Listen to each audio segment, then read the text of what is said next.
Muraho neza, murakaza neza kuri channel yacu. Uyu munsi tugiye kureba ahantu 10 hasurwa cyane mu Rwanda. Hakurura abantu hirya no hino ku isi baza mu Rwanda. Ese u Rwanda ubundi rumeze rute? Aho hantu ni hehe?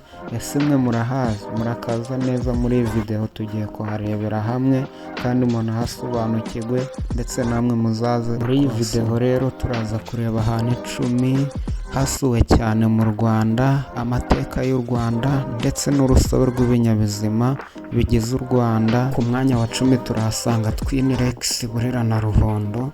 Ni ibiyaga biherereye mu majyaruguru y'u Rwanda bizwiho amazi meza cyane, imisozi itoshe n'ubwato butembera ku biyaga. Hakaba ari ahantu heza ho kuruhukira kandi hakaba ari ahantu heza ho gufatira amafoto, ndetse dore yuko n'abahanzi bamwe na bamwe bava hanze baje guhakorera amavidewo yo kwifashisha mu ndirimbo zabo cyangwa mu bihangano byabo. Nawe ntucikwe n'aha hantu. Ku mwanya wa 9 turaza kuhasanga umujyi wa Kigali. Kigali ni imwe mu mijyi isukuye muri Afurika kandi ikaba inatekanye, aho usanga buri munyamahanga wese ashaka kuharuhukira. Abashyitsi basura amasoko, inzu z'ubuhanzi, resitora n'ahantu hatandukanye hagaragaza iterambere ry'u Rwanda. Ku mwanya wa 8 turaza kuhasanga ubuvumo bwa Musanze. Ubuvumo bwa Musanze bwakozwe n'ibirunga mu myaka ibihumbi ishize. Abantu benshi baba bashaka kuza kureba ubuvumo.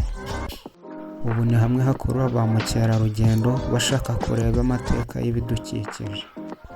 Ahantu ha 7 ni ku ngoro y'umwami i Nyanza. Niho ushobora kumenyera amateka y'ubwami bw'u Rwanda, ukareba inyambo ndetse n'imiterere z'ingoro za kera. Ahantu ha 6 turaza kuhasanga ikiyaga cya Kivu, aho naho gikurura abakerarugendo benshi cyane, ndetse kikaba ari nacyo kiyaga kinini cyo mu Rwanda. Iki kiyaga kikaba nacyo giteye ubwuzu muri Afurika hose. Ahantu ha 5 ni muri parike ya Nyungwe. Nyungwe ni rimwe mu mashamba ya kera muri Afurika. Hazwi cyane nk'icyo bita kanope wake, inkende ndetse n'inyoni nyinshi zigiye zitandukanye. Ibyo nabyo bikaba biri mu bakurura ba mukerarugendo baje kureba ibyo byiza bitatse u Rwanda. Ahantu ha 4 turaza kuhasanga urwibutso rwa Jenoside rwa Kigali, aho uhasanga abashyitsi benshi bashaka kumenya amateka y'u Rwanda no kwiga isomo ry'amahoro ndetse n'ubwiyunge. Aha hantu naho hakaba hasurwa cyane, hakaba hari ku mwanya wa 4. Ku mwanya wa 3 turaza kuhasanga parike y'Akagera. Akagera niyo parike y'u Rwanda ibamo intare, inzovu, ingwe, imvubu, imbogo n'izindi nyamaswa nyinshi. Safari yo mu Kagera ikurura ba mukerarugendo benshi buri mwaka. Ku mwanya wa 2 turaza kuhasanga parike y'Ibirunga. Parike y'Ibirunga izwi cyane ku nyamaswa bita gorira cyangwa se ingagi.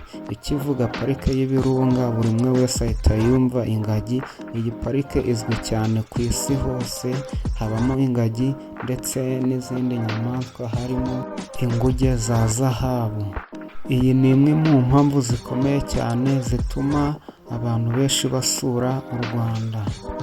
Ku mwanya wa 1 turaza kuhasanga gorilla trekking muri parike y'Ibirunga. Umwanya wa 1 ujya ku gikorwa cyo gusura ingagi zo mu misozi. Iki ni cyo gikorwa cy'ubukerarugendo kizwi cyane mu Rwanda kandi gikurura abashyitsi baturutse ku migabane yo ku mibumbe yose. Amafaranga ava muri uru rugendo afasha kurengera ibidukikije no guteza imbere abaturage begereye parike. Ngaho ahantu 10 hasurwa cyane mu Rwanda, ni hehe ushaka kuzasura mbere? Tubwire muri comment niba wakunze iyi video. Kanda like na subscribe, unakande ku kamenyetso k'inzogera kugira ngo utazacishwa n'indi video y'ubutaha. Murakoze mwebwe twabanye muri iki kiganiro. Ciao ciao.